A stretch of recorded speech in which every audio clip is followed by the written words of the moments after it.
Good afternoon. Good afternoon. Thank you for braving the snowstorm. Oops, okay. Thank you for braving the wind, those of you in the Twin Cities. Somebody's in Rochester going, I did brave the snowstorm. But good afternoon, I'm Ann Phibbs, Director of Education in the Office for Equity and Diversity. Welcome to Nurturing Justice, Raising Inclusive Children in an Unjust World. Our fifth conversation this year and our fifth year of the Critical Conversations about Diversity and Justice series. The Critical Conversation series is co-sponsored by the University Libraries. The libraries have developed a list of further reading, academic resources and reading on each of our Critical Conversation topics, which you can link to on our Critical Conversation webpage. We continue to offer live streaming of our conversations so that you can watch via our website in real time or at a later date, since they will be archived on our, again, Critical Conversations webpage. And we've also added an opportunity for you to provide feedback on this series.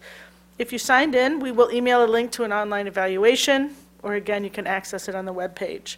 As with all of the conversations, we'll start with some discussion among our panelists and move out to the audience for question and answer.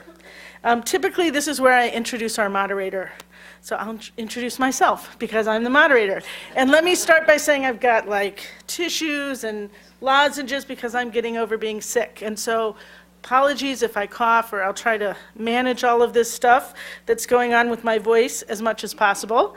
So as well as serving as Director of Education in the Office for Equity and Diversity, I've also been involved in raising 3 children over the past 25 years. Makes me feel old. 2 children who are now adults, and my feisty little toddler who's at home. It has been those experiences, all the joy and heartbreak and magic that is raising children, that has brought me to this conversation. I don't think there are easy answers to the questions we'll be asking today, but I do know we need to be asking them perhaps now more than ever. So I'm very excited to be in the company of our amazing panelists who are caring, committed social justice educators, activists, and parents. And I also know that there's many of you in the room who have been involved in making children into wonderful adults. And so I'm excited to get that insight into the room as well. So let me start by introducing our panelists. And I'm going to go alphabetically, so I'm going to ask them to raise their hand. So Reverend K.P. Hong is Director of Religious Education at Unity Church Unitarian. He has served as a congregational minister for multi-ethnic communities, a college chaplain in multi-faith settings, most recently Macalester College, and currently works with children and families who immerse him in wonder. As someone whose religious biography encompasses diverse traditions, having grown up in both Christian and Buddhist traditions, spirituality and faith formation in the increasingly relational context of world religions remains a particular interest to his work. So we welcome Reverend Hong. To his left, J.B. Mayo is an associate professor in social studies education in the Department of Curriculum and Instruction here at the University of Minnesota. He holds a PhD in curriculum and instruction from the University of South Florida, where his focus of study was gender and sexuality within the social studies, specifically on the formation and impact of gay-straight alliances, which I didn't know until now are now called genders and sexualities alliances, in secondary schools, and the challenges faced by gay teachers in Florida's secondary classrooms. JB is a native Virginian where he taught middle school social studies for 7 years in 2 public school districts after graduating from the University of Virginia with a BA in history and a Master of Teaching degree in 1993. His research and writing centers now on how to incorporate LGBTQ topics themes in the standard social studies curriculum. As such, his most recent research projects focus on the experiences of queer people who were participants in the Harlem Renaissance and on Two-Spirit people among American Indian communities. JB's work with Genders and Sexualities Alliances continues and has expanded to include both middle and high schools in Denver, Colorado, and in the Minneapolis-St. Paul area. He also consults with the equity team of a local school district, which has given him an opportunity to work directly with district-level administrators, principals, teachers, and students on wide-ranging issues of diversity and anti-racism policies and practices. So we welcome JB. Katie Peacock is the Assistant Director of Community Partnerships and Engaged Learning in the Center for Community Engaged Learning also here at the University of Minnesota. Her work facilitates partnerships for students, faculty, and local community organizations to work together and create space for critical reflection and meaning-making. She and her husband are the parents to a 2- and 4-year-old who continue to be some of her most important teachers. She currently serves on the board of In the Heart of the Beast Puppet and Mass Theater. So welcome, Katie. And finally, Lisa Sass-Zaragoza grounds her work at the intersections of community organizing and formal educational systems. She has worked in the educational arena in both rural and urban settings as a youth worker, teacher, school administrator, and consultant. She is the former director of the University Migrant Project, programs and outreach coordinator of the Department of Chicano and Latino Studies here at the university, and is currently outreach coordinator for the Praxis Institute, working to rethink, reframe, and retrain outreach with marginalized communities across the health disciplines. Most humbling and important of all, Lisa is the mother to 3 awesome kids, Sophia, Luis, and Liliana, ages 5, 7, and 8. And good for you for even being here. I just had to say that. So, I came up with a couple of questions to get them started, and so I'm going to read the first question and have each of our panelists offer their take on that.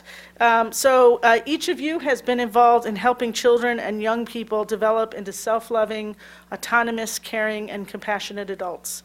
Whether as parents and family members, school educators, religious and spiritual educators, formal and informal mentors, and friends, you have used your role to help instill social justice, values broadly defined in these children and young adults. Please share your experiences with this, again, in whatever role, mentor, educator, parent, etc., and what challenges you think exist for those of us wanting to raise just children in an unjust world. So we'll just have whoever feels like going, and then you'll take turns.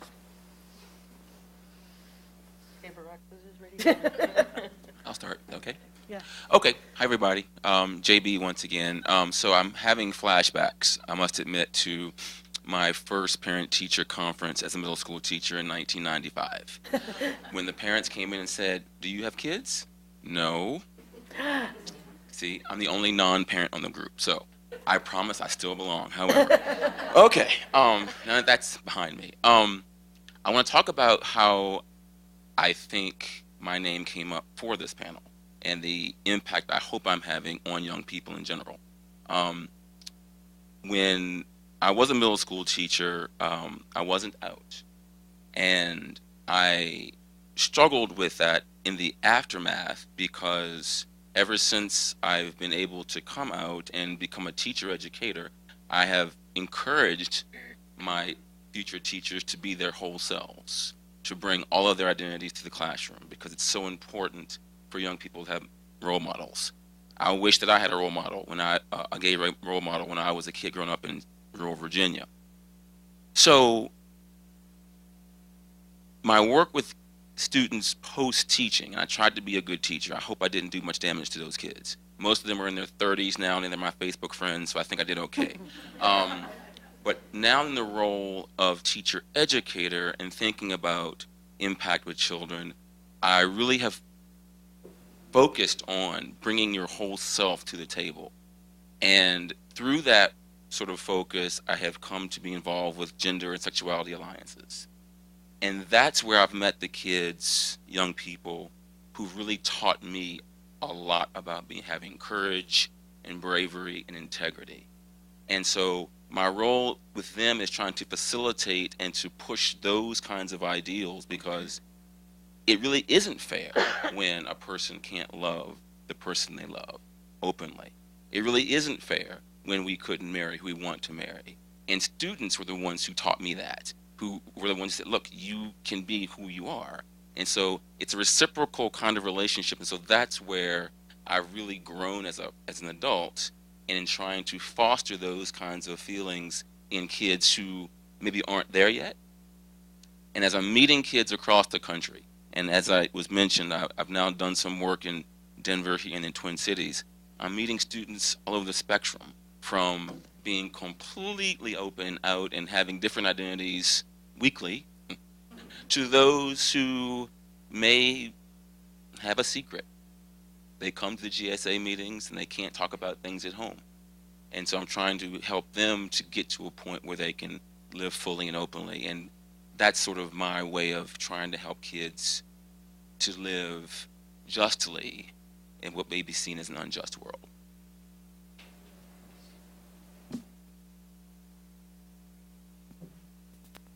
Thank you. So 2 years ago, I want to draw your attention to a scene.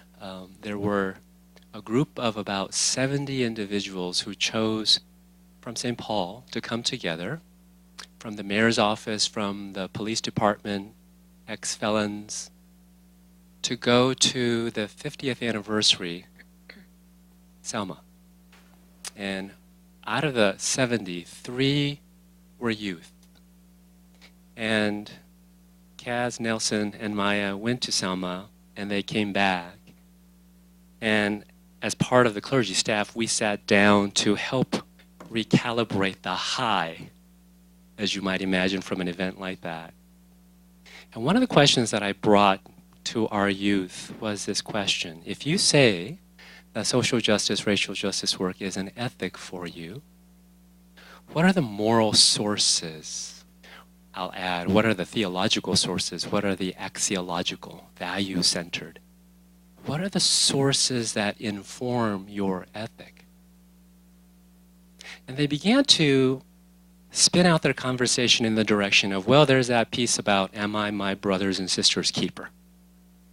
There's even, KP, from your Buddhist point of view, about the non-self, or the self that is so permeable that we find what we are in the context of many relationships. But the conversation went in the direction, ultimately, of the 3 of them kind of shrugging those answers, those responses off. It didn't resonate.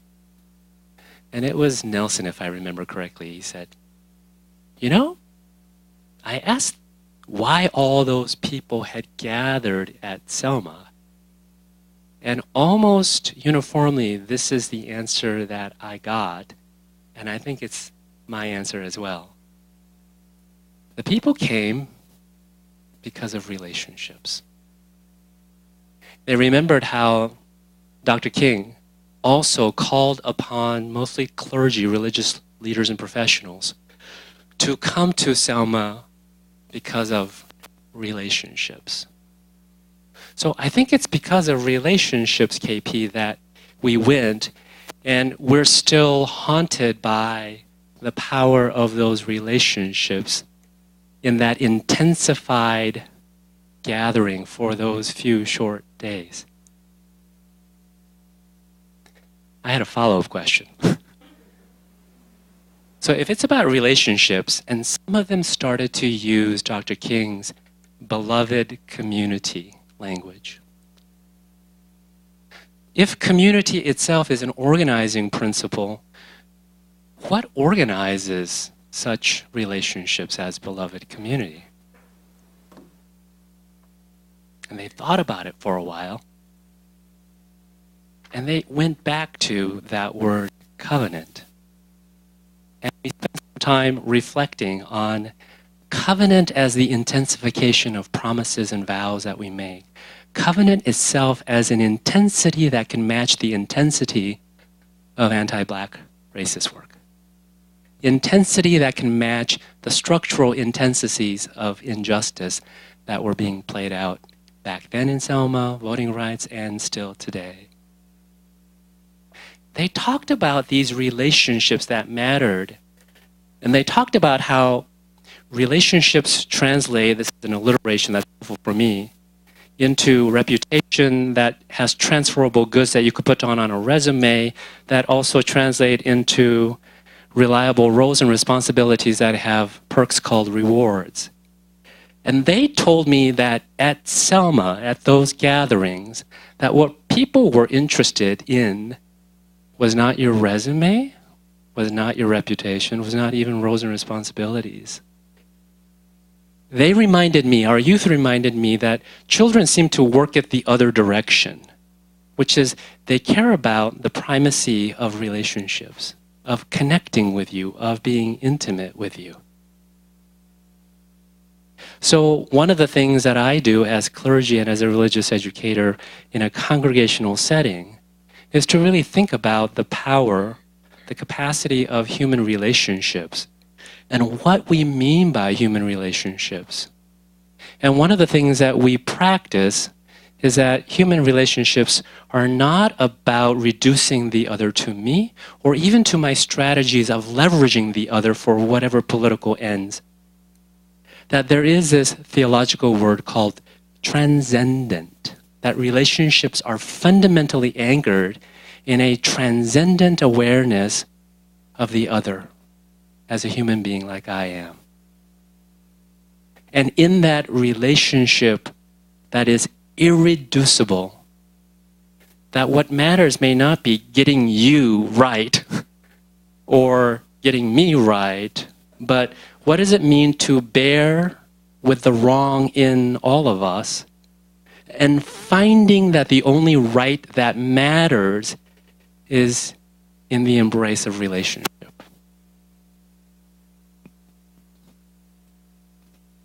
Oh, go ahead. You gotta follow that. I'm like, I want to hang out with you more. I know, huh? Thank you. So I'm Katie. I come from this, I think my professional work does inform this, but I'm really speaking from my experience as a parent and a new parent. I mean, I have a 2 and a 4.5-year-old, so I'm not like a seasoned parent expert. And so I work with college-age-ish people, and I work with young people. So everything in between is, I don't know yet. It's a mystery to me, and we'll see if I ever get invited back in future years. I was thinking about this just sort of to collect my thoughts. I was thinking about the parallels sometimes that I see between wanting to be a good parent and wanting to be a good person, right? A social justice focused activist. And there's a lot of similarities that I see. You know, I think that I had an intellectual idea of what parenting was going to look like, and I had some theories, and I had read like some good literature, right? And then you do it and you're like, whoa, it's not what I was expecting. And I think justice work looks like that too, right? Sometimes it's very imperfect and we have these visions of what we want the world to be. And then we get into it and it's very messy and complicated. And I often make a lot of mistakes in parenting, and I have made a lot of mistakes in my justice work. And so that requires then also this sense of self-love and forgiveness, in that, you know, if everything was figured out, we wouldn't sort of be still in the world we're in right now, and we wouldn't still be asking these really important questions. So that idea of being imperfect, right? That this is imperfect, and I often feel imperfect, and sort of what you were saying is like sitting with the wrong enough and seeing that is important. I also think sometimes, I don't know about who's parents in the room, but I often feel paralyzed. Like, mom just needs to go check out, right? And I can't take you anymore. Last night was a great example. I was really hoping my kids were going to be like amazing today and this morning so I could come here and be like, my kids are awesome. And they like get everything. And that didn't happen. And so I have some conversations to have with them when I get home. But that idea of like, I just need to check out. And I feel that sometimes with my justice work, like sometimes I'm like, this is really overwhelming and I don't see a way out. And so one of the things I think about is who are the community of people, and you know, I have some in the room who are my people that I need to go to and I need to have those conversations with and need to process and figure out, because nothing's gonna, paralyzation does really nothing in parenting, and it doesn't do anything in the community work I want to be a part of. But it's real, and it's something that I experience. And, you know, I think both require deep listening and deep love. And again, both love of self and love of others. And that's something that, and hearing, you know, and sometimes it's hard for me as a parent to hear what my kids are saying, partly because they don't have a lot of words yet, but partly because they're coming at the world from a really different place and they see things really differently. And so what does it mean to really deeply try to understand what it is that they're saying And that's a practice that I use in my community work too, is like, am I listening and am I filtering what I'm hearing through my lens, or am I trying to understand what it is that the person's saying in their authentic self? I also see some really important tensions that have, I guess maybe at a really bad level, sort of inhibited my ability to do the work I want to do. If any of you have small children, you know, my world got really small, real fast. You know, it was like, I basically was trying to shower, you know, feed your children. You know, it was like, I wasn't doing anything. And by the time I had my second kid, I was essentially, I had eliminated and dropped all external commitments. I had nothing. I was like, I can't do anything else. And that's a tension, right? Like, it was like, this is not who I am, but I don't see how I can make this work. And that's slowly, now my son is 2 and he walks and he talks, you know, like there's spaces for me where I feel like I have more room to contribute beyond sort of my own very small immediate world. I think too, in terms of like, what are the conversations I want to have with my kids? You know, we were visiting before this around like all these like intellectual, you know, justice and equity. They are very complex. They're not black and white issues typically. They're nuanced. But my kids only really think in like black and white right now. Like they just, you know, like this is wrong or right. Yeah, sugar, no sugar. Don't, that's hot, that's cold. You know, don't touch that, that's hot. And sort of these, my want to teach them critical thinking, when I also just need to teach them to be safe and to do certain things and not do certain things, right? And that doesn't always feel great. And they also sort of operate sometimes in that, my daughter especially hasn't been in this place where it's like, it's either this or that, right? Like, that's a boy, that's a girl, that's a boy, that's a girl, that's a girl, that's a boy. And she's got to like constantly categorize. And I think that's fine. I mean, I'm not a developmental specialist, but I think that's fine. But I'm like, but maybe it's not a boy. Like, you don't, how do you know that? You know? So, and she's like, what are you talking, you know, and then it's like, you know, but I'm like, okay, I'm saying it out loud, so that's important. And then, you know, one of the other tensions I see is around sort of like consumption patterns and buying into economies that are inherently unjust. If you have, you know, we're in daycare, our kids are in daycare, it's low wage work. You know, that goes against my fundamental equitable lens on living wages.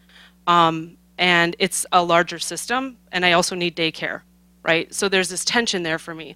Or sort of these really disposable consumption patterns of, you know, I have to buy a car seat. Well, then our car got rear-ended, and I have to buy another car seat because that one's no longer good. And there's nothing I can do with that car seat. It just gets thrown in the landfill. You know, like these things that sort of we maybe believe we need. I mean, I do need that so I don't get, you know, ticketed. But, you know, like the consumption for, at least for little kids, the kind of the things that they need that really sort of go against the ethics of consumption that my family has. Maybe I'll stop there. Like, does any of this make sense? No. Hi, everybody. My name is Lisa. I'm glad to be here. I do, however, I don't know if I wonder why I'm here, but I think the piece for me in trying to prep for this has really been, one, understanding what does an inclusive child mean, because I don't even know what the words mean, but more so for me, I feel like as a parent, that if I have struggled the most with my own self. That is to say, I never knew how much of being a parent was getting my act together. What are my issues? What are all stuff that happened to me a generation or two ago that I didn't even know about, and then all of a sudden some crazy thing comes out of my mouth, and I wonder, where did that come from? And for criminy sakes, con qué derecho? Like, with what right do I have to do something like that? I don't, right? And for me, all wanting to be peace and justice, and yet I'm yelling at my kid to not yell, right? So that, I think, has and continues to be my greatest challenge, both in getting my stuff together as well as allowing and accepting and loving myself in those situations where I really am not doing justice to the work of being a parent, to my kids, to someone who's trying to live by an ethics of generosity and an ethics of valuing humanity and dignity over fear or greed or inhumanity or in a world that seems to so easily go into a lot of these values that I don't subscribe to, at least in a theoretical world, but my practical world. And I've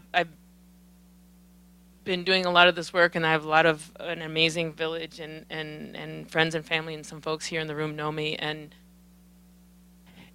it's really hard to know that I lose my crap on my kids way more than I think I should. And it's hard to talk about it because there's shame around it. People don't believe you and be like, well, you don't want to say like, well, I was so bad that,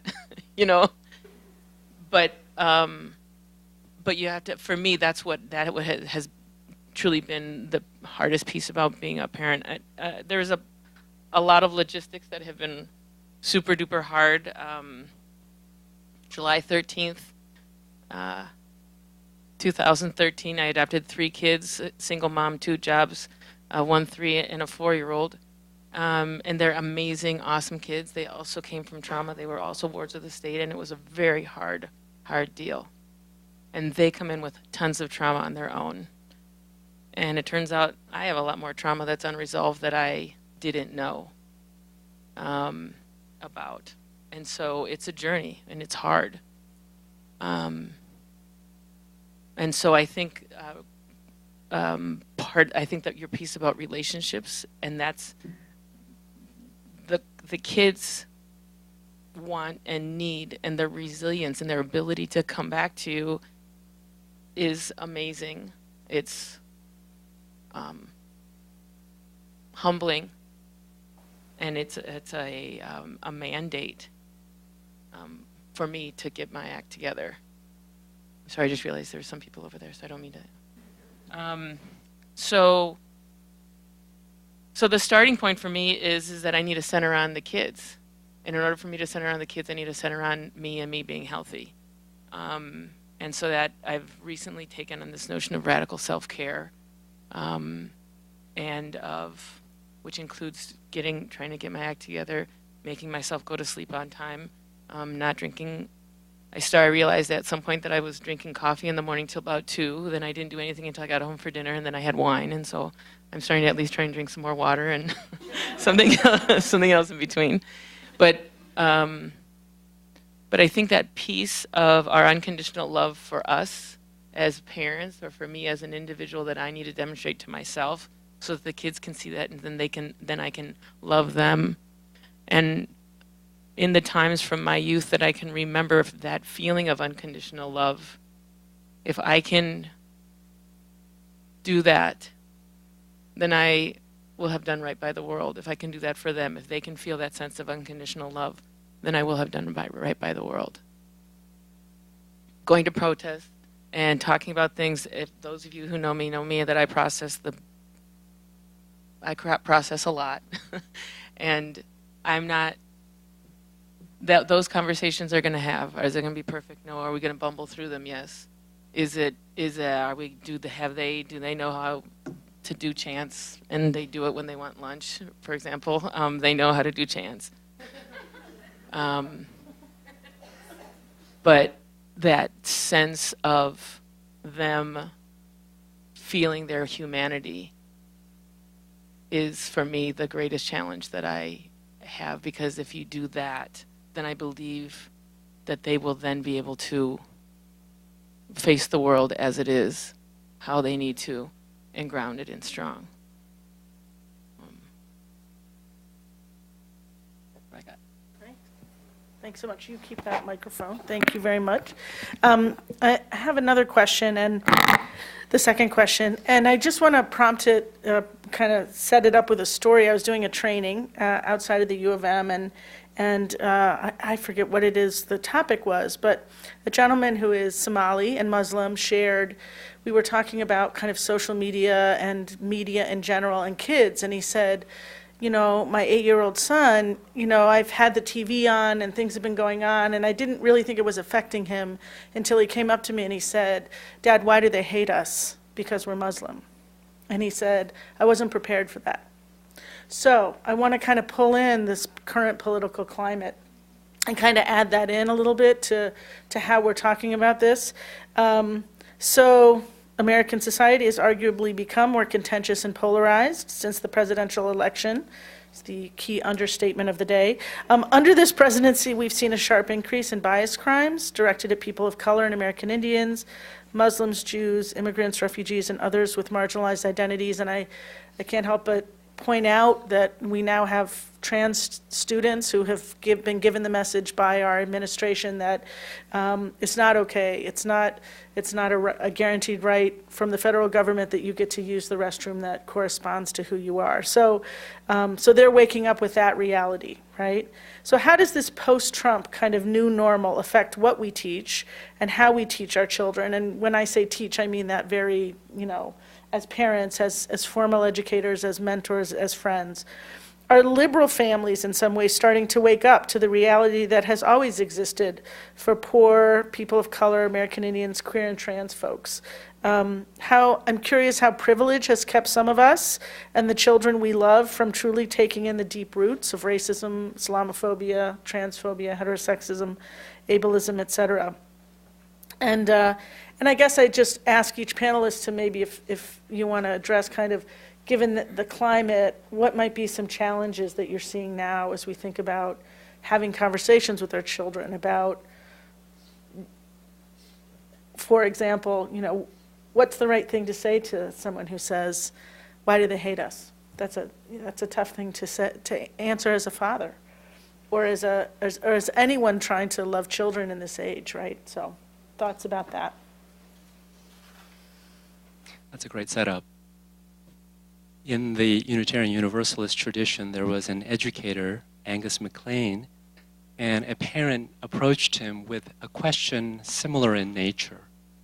Theological question, but I think his response pertains, which is, whatever verbal response you give to your child won't really matter. But if you can take advantage of the relationship, so I'm going back to that again. If you can take advantage of the relationship occasioned by that question, then you and your child can live at the threshold of immensities and wonders. So I want to focus back on the relationship, which is not to say that the response and the content of what we say is unimportant, but what about that relationship? So when I think about relationships in my congregational setting, there are two default polar responses. One is protectionism. We'll do everything that we can as parents to protect and safeguard our littlest ones. The other is the polar end, which is empowerment. We will send our youth out to Black Lives Matter protest, which we have done as a congregation. We will send them to Standing Rock. We will empower them. And maybe that's the more liberal progressive, and the other might be a more conservative psychological orientation. But I think in the end, neither are really helpful. I'm more interested in, as a religious educator, how to bring greater resolution.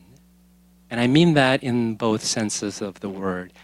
Pixelated clarity about what's at stake. And resolution in the sense of ethical, moral commitment from our young people. There's an interesting thing that happens. I work arguably in a progressive liberal community where social justice, racial justice almost feels like the religion. And as youth gather in a circle, one of the things that they do, which they've acquired, they've been socialized into this in the public education system, is to say their name, a little bit about their grade, etc. And they say, and I go by him, his. They give their gender preference, which is absolutely beautiful. And others who also beautifully choose not to go there. And then I remember as a theologian asking our youth, you know that pronoun? Pro in place of the noun. So we have gender pronouns that take the place of, we exchange it for these pronouns, our names, who we are. But that word pro, the prefix also means in front of, what comes before. And I have to ask as a Buddhist, who are you before the noun? Who really are you? And I ask that question out of a profound appreciation for, in our congregation, highly educated youth around the politics of language, being literate around social justice. They know that power is something like the ability to control or have power to determine the outcome of something.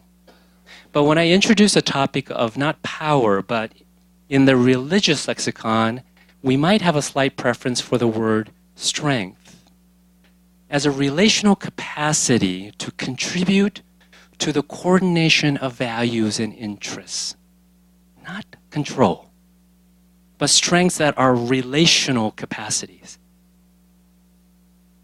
When I began to introduce that, what if our outward work of social racial justice curves in a Mobius relationship to an inner process of working through our faith journeys, our emotional journeys of fear and anxiety, arrogance and hatred and pride. But what if power and strength are interrelated? What if our inner condition as human beings in this existential, highly sensitive time of life where questions of meaning and purpose and identity, of freedom, when all of these things are contested, what does it mean that many of, at least the youth in my congregation, are very articulate about social discourse identities and relevant pronouns, but they're searching for a vocabulary about what it's like to live through so many thresholds of our human existence, happening on a planetary scale, with environmental degradation, the degradation of human rights, so on and so forth.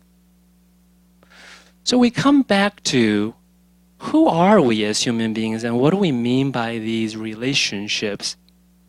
And then the youth begin to realize that this thing called identity and what brings them together as a community may not be the common identities that they share, but they're beginning to realize that whether it's Selma or at Standing Rock or at the 4th Precinct in Minneapolis, that this community that matters intensely to them is about a shared interconnectedness. Not a shared or common identity per se, but a shared situation, a shared process, a shared predicament that we have. And that these words actually are more enabling for that kind of beloved community. So they come together in these relationships, and then they begin to kind of scratch their heads, and their understanding of social justice begins to bend in the direction of relationality. So their prior understanding and framework of social justice may be around liberation and oppression. They begin to be critical how that framework itself often ends in enmity and recrimination. What if in the pursuit of relationship, it's less about liberation and oppression and it's about exclusion and embrace? That maybe the original sin, if you will, is not oppression, but it's about being excluded from the human community, being excluded from opportunities and choices. It also does something to this notion of freedom, and liberal religious types are adamant about freedom.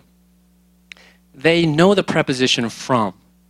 They know what freedom from something is, but they begin to bend in the direction of, how can I be free for something and for not just me, but for you and me in this relationship?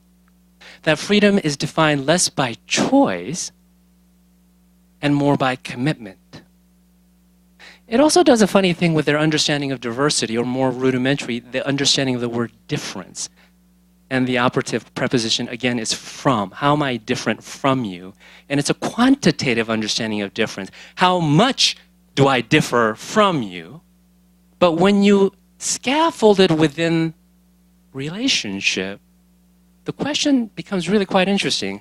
How well, not quantitative, qualitative, how well can I differ for you? Relationship again. So in this post-Trump reality and this kind of existential world that we have inherited, where those very conditions, freedom, authenticity, responsibility, choice, those fundamental dimensions that human beings have been debating about ever since we were around, they're beginning to take on a new twist when it's framed in a, I don't want to say necessarily better, but that religious and spiritual traditions have provided a complementary framework that your freedom is actually not a noun. There is no such thing as a state of being free. What if free is an adverb that qualifies the unavoidable relational quality of what it means to be human? So we are more freely speaking with one another, more freely assembling together, more freely worshiping, more freely loving. So I think we're living in a really fascinating time where the interconnectedness, the relationality that we cannot escape from, so much so that one of my scholars says that we are interdependently independent, right? If we lean in that direction, the question of how that reframes so many of the classic categories and polarities with which we have defined justice is a really fascinating question.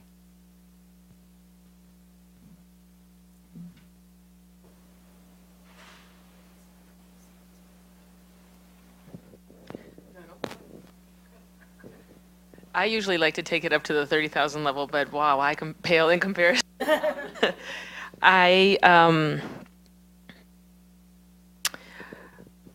I was thinking about, in this post-Trump question, I was thinking about something that you and I mentioned beforehand, and is the idea of, at a theoretical level, what did I think, how did I imagine myself as a parent? How did I want, how did that look like? My father's a teacher, my mother's was a teacher. We, as kids, weren't allowed to, well, if we were playing, we could knock crap out of each other, but if we were mad, then we were only allowed to use our words, which is a pretty good idea, I think. And in the household, as a kid, we valued, especially my father, valued and continues to value open thought, open discussion, different perspectives, and we were often challenged with that. I can remember if I wanted to do something, we had to go and make an argument before my mom or my dad, and I remember one time my mom saying, "You didn't even prep at all, go back, get an index card, practice in front of the mirror, and come back." So I did, and I wrote down my argument, and I practiced, and I came back, and she said, "Oh, much better argument. You still can't go, but that was a much better argument." Which I have since done to Lily, poor thing. Anyway, so I do value that, and especially at this maybe deeper level than I really know how to get to, I do indeed value a wide range of perspectives. And I oftentimes wonder, how is it, especially when I go traveling in the United States, for example, how is it that we haven't all blown each other up? There are times where our realities and our understandings and our frameworks and our to whom we're accountable and our daily lived experience is so widely different. And I am really amazed that we still are one country, at least by and large, mostly right now. But I also realize that I have a bottom line, that even if it goes to a deeper level, a more sophisticated level of my kids' reality. The way they act, the way we act in the house, will have a bottom line. We say we are going to be kind in this house. Now, I have felt like I had to change that to we're going to try to be kind, which is not good enough. But I have not been kind. So I can't go and give him a hard time when I haven't done that. And it hasn't just been once or twice. So I will say, we are going to try. And we're going to try it again. And we're going to try it again. And we're going to keep getting better. And we have our signs up of how to take a deep breath and how to, all these different things, which are mostly for me. But but I also so I'm thinking about it as from a personal perspective, as a parent perspective, but also as an educator. I'm a critical race theorist. My work is in Chicano studies. I was there for 11 years. I taught for a million years there, where we are based off an oppositional theory. And you start the very first day saying, this is how a critical race theorist operates, is that one, we assume that the world is a racist place. We assume that institutions are set up to favor one group over another group. And so there is no such thing as an ivory tower or this thought that is some pure truth. And we also assume that the role and the responsibility as educators and the role and responsibilities as people in this academic world is to use our resources, our intellectual, our financial, whatever our resources to make change, to make the world a better place. And by that, then we can go back to the notion of humanity, and we go back to who gets to define what's a better place? It's one in which one seeks to work against the forces of oppression. So I realize that I don't have a completely 100% open notion of all points are equally, I don't know if valued is the right word, or validated. They're valued and they're validated in that they exist, and different people think different things, even if I completely disagree with it. And at the same time, I live in a big world of both and I really work against the either or. And at the same time, while I acknowledge your perspective, in this house, we're going to ask a couple of questions first. Were we trying to be kind? Were we trying to respect somebody else? If your sister did that to you, would you want it? Mommy, if I did that to you, would you want that? And then we work from there as our starting point. So I had to come to terms with, I get to say, as a parent, you have crazy power. Crazy power. In this unjust way, I think, especially if I don't handle it well. So I need to be checked, and who am I to be telling my kids what they need to be doing if I feel like I'm not doing it? And at the same time, I got to do it. I'm the parent, I got to step up to bat, and I got to do it. And I got to do it in the best way that I can. And sometimes that way is good enough, and sometimes it's not. And I still have to figure out how to get up and go and do it again. And have to help them, to support them to do the same thing. And to help them feel that unconditional sense of self and their humanity. So my 4-year-old son, when he was 4, he had been living with us for 3 weeks, and there was a siren that went by, and he wanted to know where we were supposed to go. Mommy, where do we go now? I said, well, tell me about it. Well, we always had to go somewhere.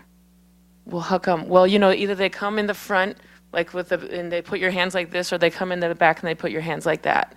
And sometimes it's metal, and sometimes it's plastic, and sometimes they wear green, and sometimes they wear brown. So that's our starting point. That's my starting point of a 4-year-old. So for me, because their humanity had been lost, robbed, stolen, taken, my greatest effort is for them to feel and live their humanity, which you do when you give to others.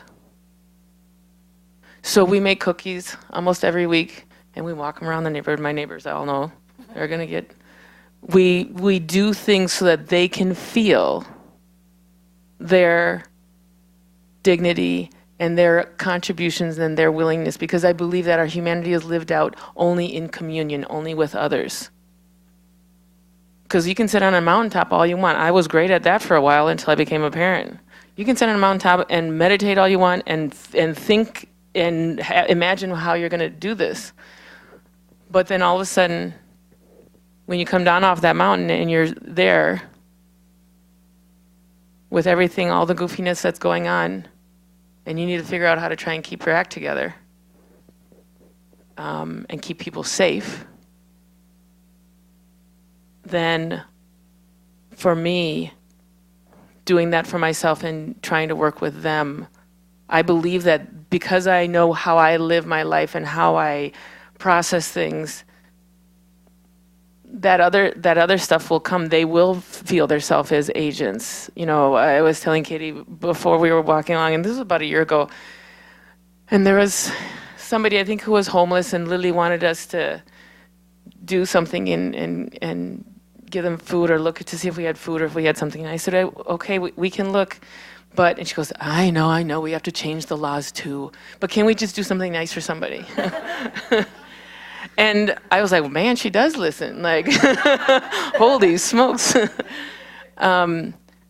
So both in my own personal life as a parent and when I think about them and their developing, it's the grounding of ourselves in our ability to act lovingly towards ourselves and towards each other that is where and this is just me, where I know that I need to focus on for me and my family.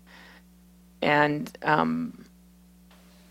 whether it's pre-Trump or post-Trump, they have a lot of worries. They wondered, you know, if our house was going to be taken away because Trump doesn't like Mexicans, and who would take the house, and did they have to put stuff in a bag, you know, and they asked, could we keep our stuff at our neighbor's house and whatnot.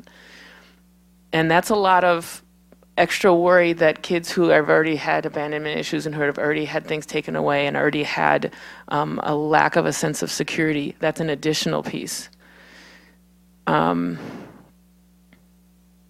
So just in our everyday lives, all of that stuff comes out. But I just have to constantly ground myself in trying to give them the skills, the hard skills, to be able to manage it. I don't know. If there is some of a difference of pre and post, there is, and we talk about them, and we try and understand it. But yeah, I don't know. I don't feel like I have a big.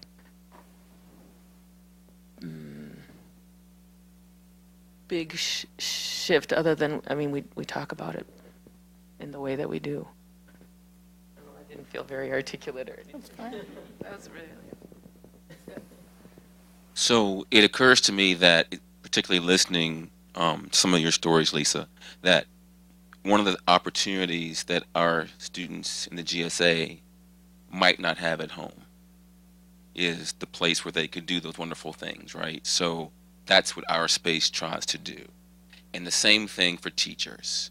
You know, those of us who are teachers have taught, you know, I tell folks all the time, parents are giving you their best every day, the best they have to offer. You're getting it. And guess what? You're in charge. So it's also a place for my young teachers to understand that, you know, you might be the best thing that happens to that kid today. So something that you say and do is really going to make a difference. And that is powerful. So, again, to reiterate, I hope and wish that every parent had or kid had the experience that I'm hearing here. But Lord knows they don't. Because, in particular, our kids who identify as queer are being kicked out time and time again. and younger and younger. So that's just our response. So now to the question. I'll just say this. Mr. Trump has given us a lot of opportunities, learning opportunities. It seems as if, and I can't prove this, it used to be my biggest fear as a teacher educator that all the stuff that we try to cram in people's heads in 1 year, a 1-year master's program about social justice and fairness and all that wonderful stuff, that the worst fear was, well, as soon as they leave the program, they're going to go back to school and teach the way they were taught. That used to be my biggest fear. Now I worry about, so we get students from all over the state and in the region, and they come from different backgrounds. And people learn pretty quickly. It's a liberal place. You know, if you come to the U of M, it's a liberal place. So those who might not agree sometimes keep a little quiet. And although I try to say perspectives, multiple perspectives, really important, please open up, you can tell when students are holding back. Those students aren't holding back so much now. And that I can definitely see. We have had more incidents of just things being said openly to people's faces that, whoa, that's just, wow, you said that? You did this? So there's an emboldening, people feel bolder, I think, now to just say what they think. And on some level, it's good because it reveals some things that may have been hidden. It uncovers some and debunks some assumptions about progress that we thought we were making. So that might be in the long run a good thing. In the short run, it's hurtful. It's very hurtful. And it makes my job as a teacher educator so much more difficult. As I'm looking through the new applications, in fact, we just selected 27 new future social studies teachers, right? And I'm so hopeful that they will be the good people that I think they are. And I find myself wondering, wow, I wonder if they were able to put on paper what they think they need to say to get in. And once they get here, all the stuff is going to come out. Because there's a role model out there that says you can do what you want to do and say what you want to say, insult who you want to insult, and it really won't matter. And I really do think about that. So it'll be interesting. So I think that there may be some differences going on. They're just being seen. I'm not sure. But I'll talk about opportunities because I try to be optimistic. Even in times when most folks say I'm being a little too Pollyanna-ish. There was an incident at Skyview Middle School recently, and this is a post-Trump incident, where one child called another child the F word. There are two F words. One has 4 letters, one has 3. We're talking about the 3-letter word, okay? And to be called a fag to your face, again, is just violence. It's just pure violence. But this young person had the wherewithal to go to an adult to say, look, I was called this name, it's not right. Well, that particular adult said, well, what can I do? However, this kid didn't stop there. She went to another adult who she thought might respond differently, her GSA advisor, and boy, did she ever. And the other adult, well, he got near full and then some. But anyway, the point is, what happened as a result of this child being persistent, this opportunity, not only was this one particular middle school, I guess it was an administrator, given a new one, whatever, the whole faculty came together to talk about language and bullying and verbal violence. And I had the opportunity to speak with this faculty and to watch as high school students who had once gone to Skyview came back to tell their truth. And that was just a beautiful moment because the adults were the learners and they were sitting there in rapt silence. I had heard earlier that sometimes in faculty meetings the cell phones come out and computer laptops are up, which definitely does happen in faculty meetings. At this one, however, no. People were listening. I can only imagine there's probably some shame being felt because those kids were calling things out that happened to them as kids. So in that moment of opportunity, I saw these high school kids and the middle school kid who wasn't able to be there, but it was flipped script. The adults were the learners, the kids were leading the way, and I think that might be, I don't know, some kind of sign of hope, right? That this adult who is in the White House, he might learn something from a kid, but the other adults, there will be kids out there, young people, who will help misguided adults see the right way. Excuse me, the correct way. Is that okay if we jump in to the audience and you're okay with that? Okay, good. Wendy, would you mind grabbing the microphone? And we'll see if you'll raise your hand. Because we're recording, we want everything captured on the microphone. So are there some questions or comments?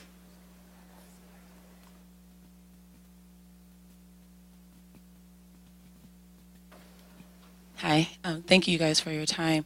Back to your last question about the pre-post Trump, and then the question of why do they hate us. So I have a raising a 14-year-old daughter, and she has always had blessed opportunities to interact with all kinds of people. She goes to a camp in the summertime that brings kids from different countries, and they all sing together. She learns their languages. It's amazing. So she's like in the Pollyanna world, like everything's beautiful and special, and everybody gets along. And I've had to try to figure out, and that's how she's supposed to. That's how I wish the world really was. So at the same time that she's living this life, I've also had to do recon work, or to talk to her about how the world actually is. And this was before 45.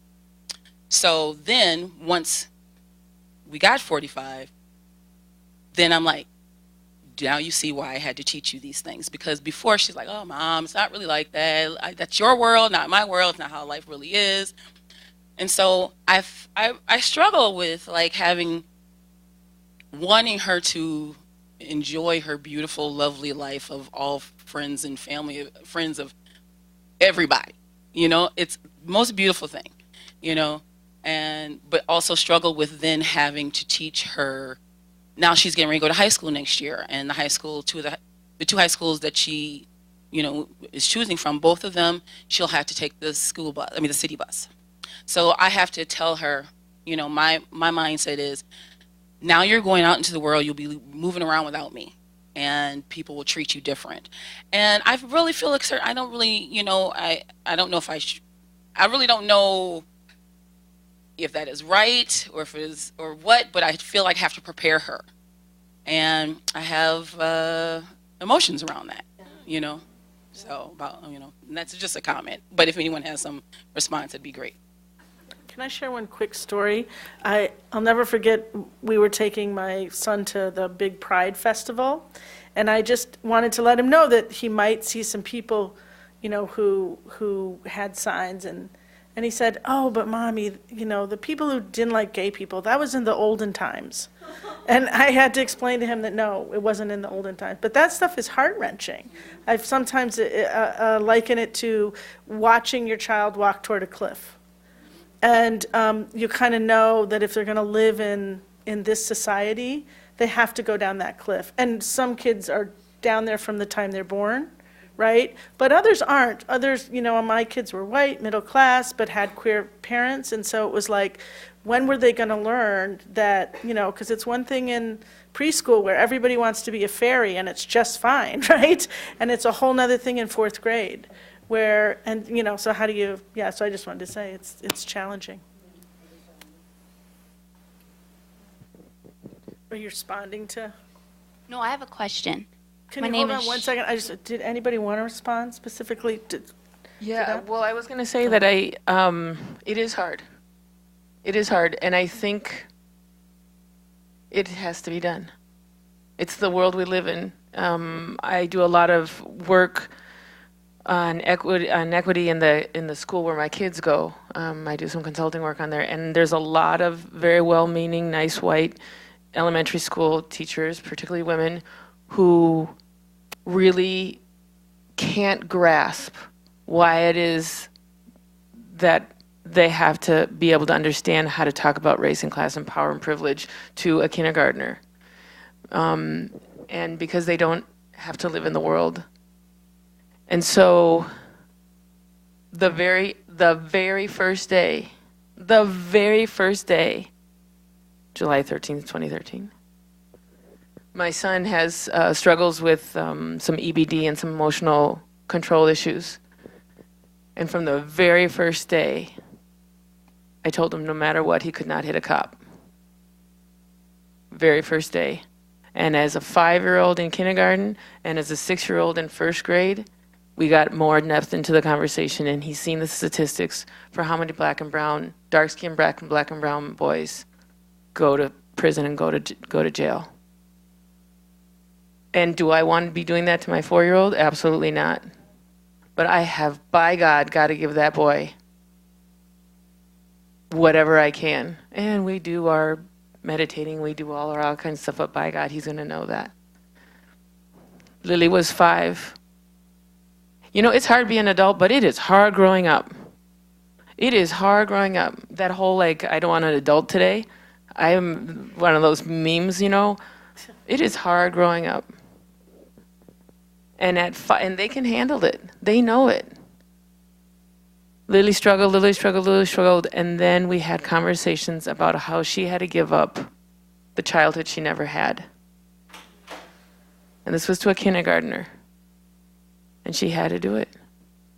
It took her a while, but she had to do it, and she's done it. And she's a lot happier now, and she's doing amazing. She's doing amazing.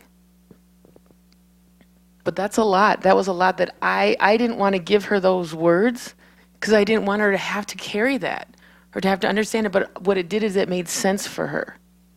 It made sense. Now, you have to be really clear also on how much you say and that it's appropriate and whatnot, because I've made that mistake as well.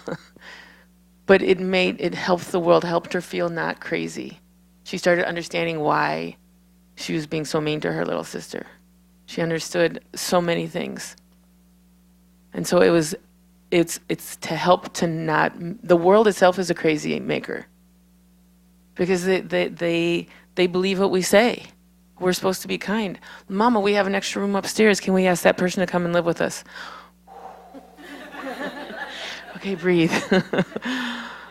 Can we talk about this at the next red light?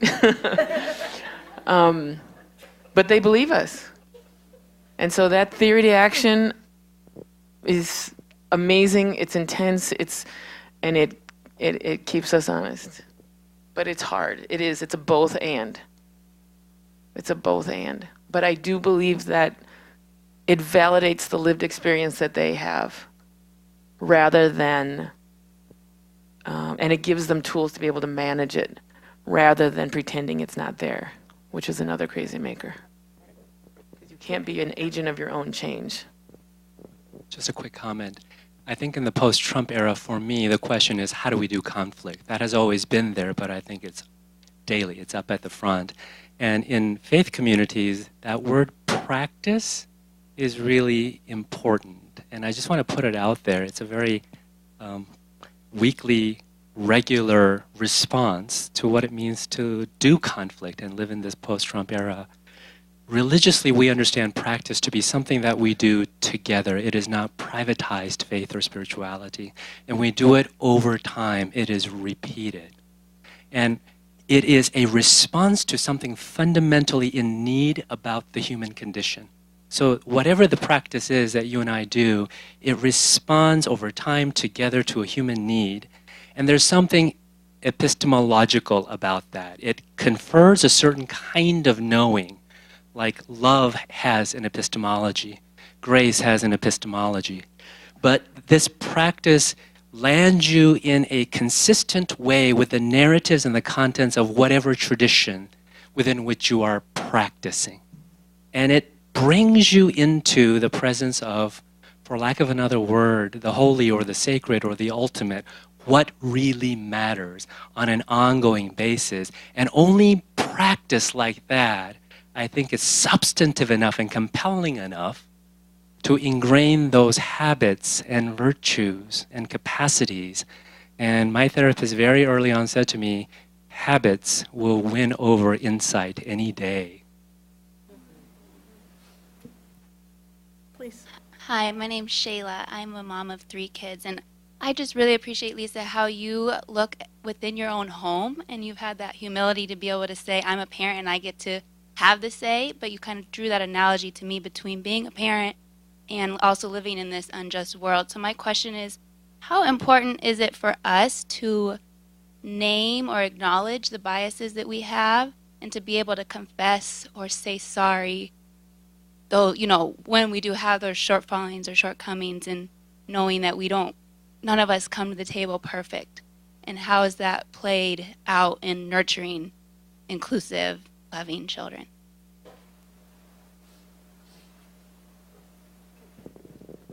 I think about that a lot. And sort of talking to what Lisa said about so much of my work of parenting and our work of parenting with my husband Michael is working through our own stuff. So thinking about those moments in my life and the message coming from a place of quite a bit of privilege, white family, middle class, mostly Catholic, and that's actually true for my husband's as well.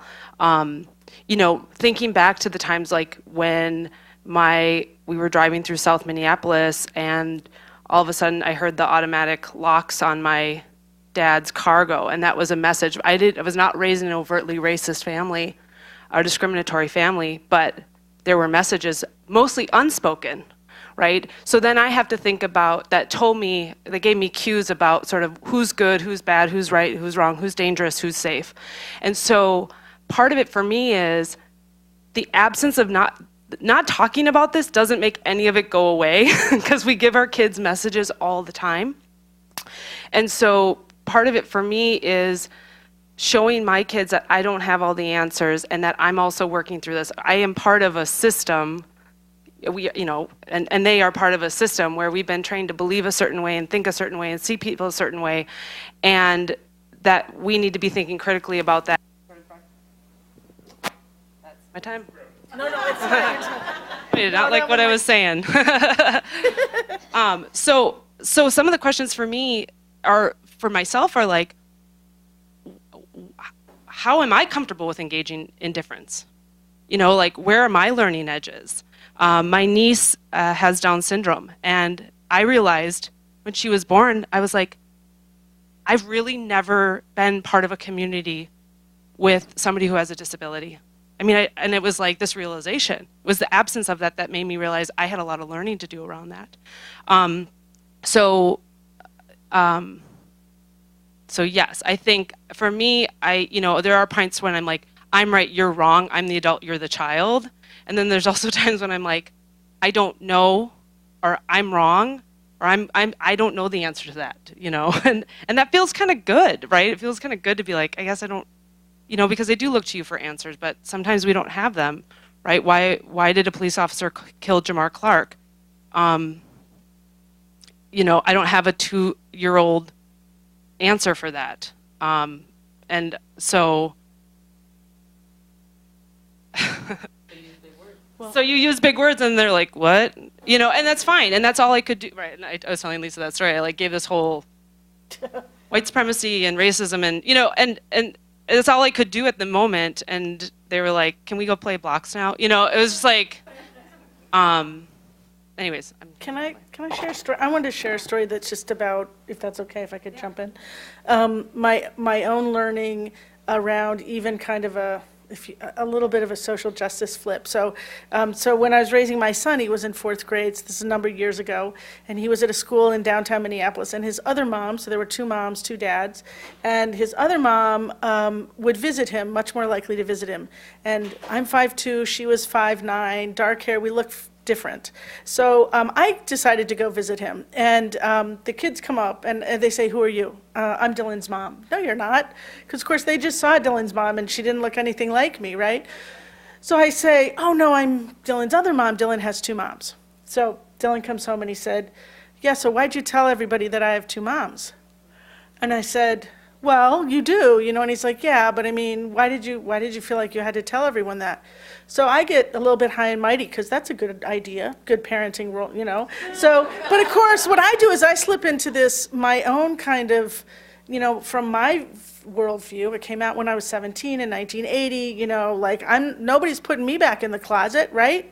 Even my son. So what I said to him is, I said nicely, but I said, well, Dylan, I mean, I'm an out lesbian, and I don't want to, I don't want to pretend that you don't have two moms, and it was one of my biggest learning moments because, so I give him this whole thing, and he looks at me and he goes, and I said, so Dylan, you maybe don't know much about that, what it's like to, grow up gay, and he said, yeah, well, you don't know what it's like to have somebody walk into your school and out you like that. It put me aback. Because I was so certain that I had the right answer around what it meant to be queer in that moment. But I had of course, I had straight parents. I had no idea what it was like to be outed in a 4th grade classroom. And I said, wow, yeah, you're right. So the next time I went in and they all said, who are you? And I said, I'm here to see Dylan. So I went up to him and I said, hey, how'd I do, But what I was trying to model was, yeah, I'm going to F this up the way that that we all do.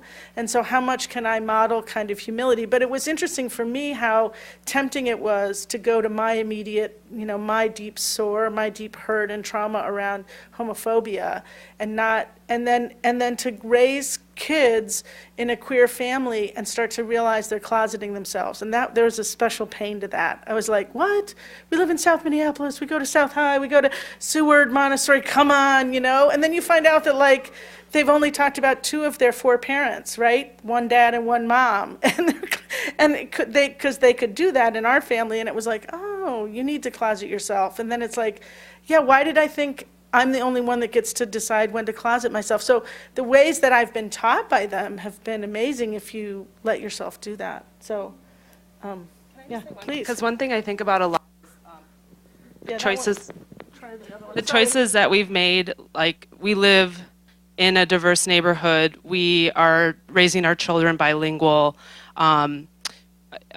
we talk about our values, but I think so my work is doing community engaged work with students, and I think sometimes there's this belief in our field that if you just put people into intercultural experiences, they're going to learn something, or if I just study abroad, then I get all these transformational experiences, and there's all this research that says that's actually not true. Just being in proximity or being exposed to differences doesn't mean you learn anything, right? It actually, in many ways, it just reinforces whatever narratives broadly about these communities exist, it just reinforces those. So that's why so much of, and we were kind of joking, there's something really silly about and simplistic about intention, but that we have to, as a parent for myself, we have to create space for us to talk to our kids about sort of why is it that, why is it that this looks like this way? Or what did you think about, I'm not clarifying, but that we have to be asking questions and have to be sharing sort of a critical lens to the work, because proximity isn't enough, right? And modeling what that looks like. Right. This is what it looks like when a grown-up realizes they might be wrong. Yeah. Because we don't always see that. That's the part that I want to reach on, and that's the part that I grabbed onto your piece of modeling, modeling what we do when we don't understand something. Modeling when we're sorry about something that happened. They show by what they do.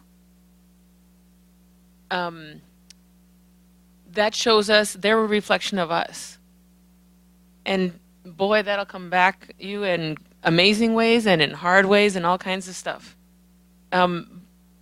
My dad was, I think, very good at demonstrating that, or saying he didn't know when he didn't know, or apologizing. And it is a very easy thing for me to do to my kids. And I believe it because of how that was modeled to me. And so it is amazing how that comes out. So for me, that is a huge piece for the kids to see me say, I really messed up. But, or the and that goes with it for me is when I go back to my goal or my hope is to show that I care. This is where I did not such a good job. This is where I think I could have done better. What ideas do you have? And I think that's that's been really important for me to do. And there are times when things are so complicated, I don't have the words for it. And I don't know. We all have funny stories about, our kids or what has happened and stuff. But there have been times where Lily asked me something once about how come Luis got to change. He didn't have to wear a shirt and we did. And he actually has to wear a shirt even in the summer when it's hot, because we talk about how, well, girls can't do that because of this patriarchal world that we live in. And so I want you to see what that's like. Do you think that's a good idea? And we talk about it, and he still has to go and change behind, in the bathroom. And even though it's just a shirt and he doesn't have to do that in the swimming pool and whatnot. But we then talk about, I don't know if this is the right way to do it, but this is what I'm trying to do. And so this is why I'm doing it this way. Now, sometimes I overprocess. You probably can't imagine. But Luis will say, no more words, Mommy. No more words, Mommy. And then I know that it's time to take a little break from it. But I think I really do believe in that modeling stuff, because it does. They need to see us forgiving ourselves. They need to see us as women being proud of our bodies. They need to see us as people of color or as white people or as whoever we are, being comfortable in our skin and feeling proud about ourselves, and being able to be proud and not arrogant, and understand the difference between humility and being walked over, or something, whatever that word is, and how to stand up respectfully. But they need to see it. It can't be a theoretical thing. They need to see it. They need to have words. Other questions? Are there? Right here. Wendy's got and then there? Okay, we'll go here and then there.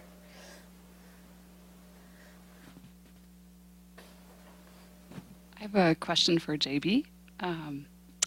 So I have a son who's heading into middle school, and he'll come home and he'll say, Mom, you know what? Some kids are just really, really mean.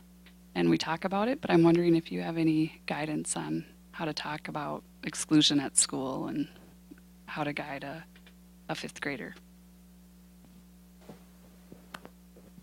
Maybe grab the next one. That one's kind of useless. Thanks. So kids can be mean, okay? That's a reality. People can be mean, okay? I would hope, and I don't know if there's a specific reason for the meanness. Oftentimes, kids will pick at something that's different from, as they're all trying to be the same in middle school. And when someone isn't the same, then there's something that sticks out, whatever the case may be. But I would hope that one thing you would reassure him is that when kids are mean, they are covering for something that they have too. There's something that they feel insecure about. They're feeling like they need to exert power because they feel powerless, and that perhaps a response could be just be nicer to them, and that would negate the meanness. And again, that might not, it might blow up in his face. This is a mic. This is the situation where, with more context, right? I do believe fully, though, that when folks are mean, I don't care if they're 13 or 33 or 75, it's because there's some insecurity.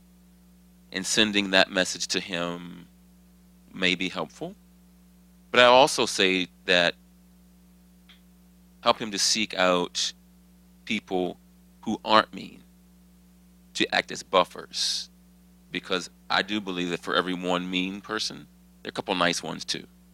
And they might not be the people who you would, in your first choice, want to hang out with.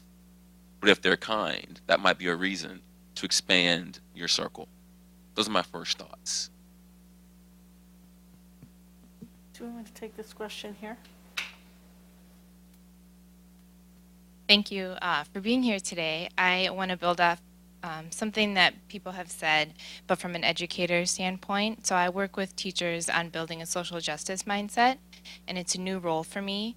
And so I don't have all the answers yet. So I'm wondering what your insight is on, once students find out or we teach them about how the world is not just, how do we empower them or give them the capacity to make change?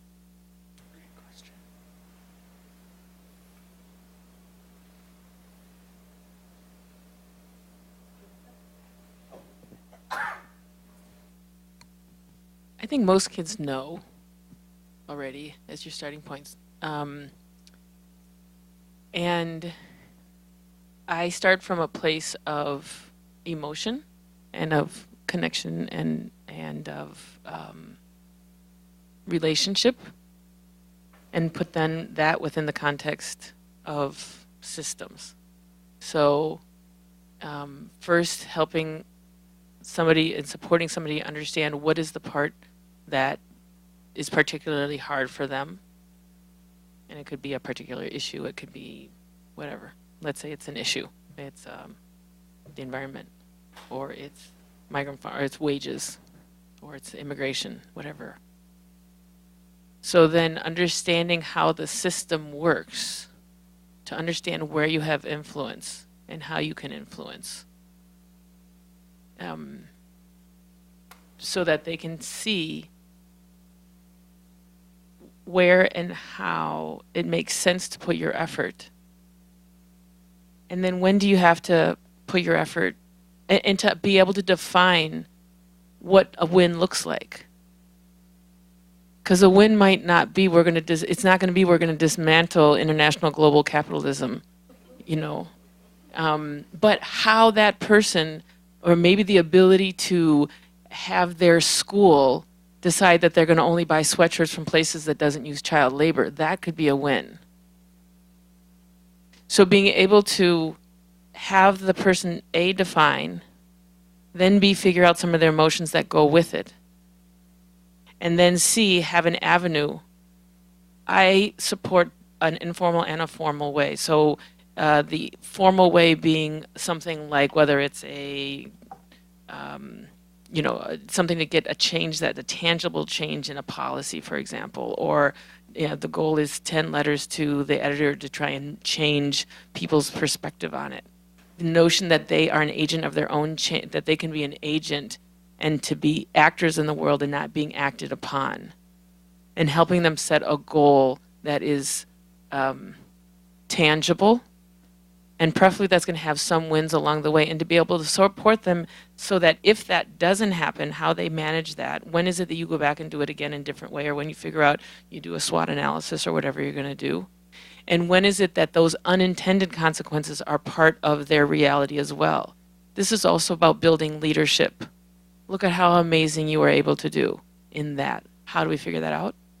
And then also, I believe, especially depending on the background of the kids and the ages, informally, they got to have some place to go knock shit out of something. Pardon me if that's going to be a problem. But like, whether it's, you just got to figure out what you're going to do. When I think a lot about middle school boys of color. They need to have some place they're just going to go knock crap out of. And so what to do with the emotions, I help support to identify emotions and then figure out an avenue for those, both in a personal way, so they don't go crazy with it, and there's a release, and a healthy release, so that's outward, not inward, and then some place where they can do something along, whether it's a policy level or something like that. So quickly, in my tradition, one of the things that teachers talk about is you can hold a cup like this, or you can hold a cup like this.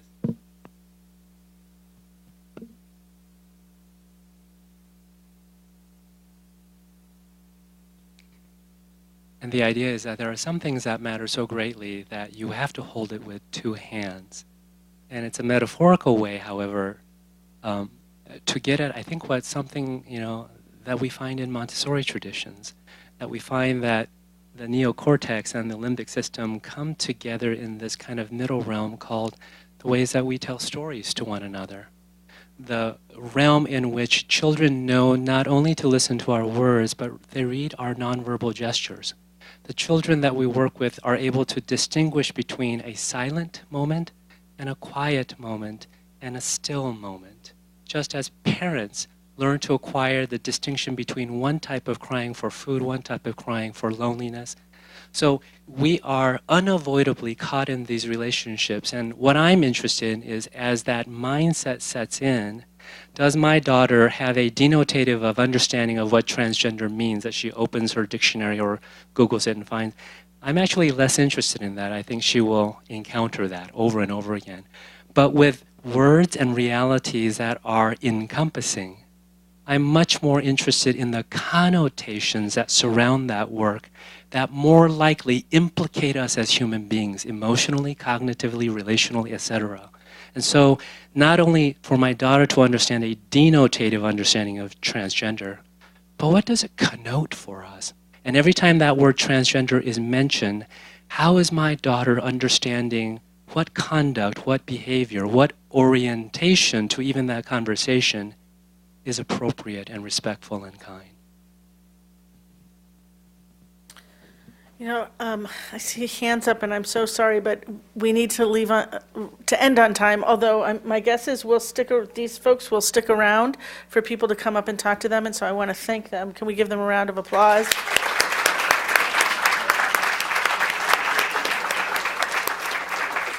Thanks so much for being here. Can I make one? Yeah. Just so you know, because Wendy schlepped across the bridge to get them, over in that bag, I brought a bunch of books that are books that we use because they provide narratives that we don't necessarily have in our lives for our kids that we love. Sex-positive books, LGBTQ books, books about different cultures, books about being you. So if people are interested, want to see what's in our library. Thank you.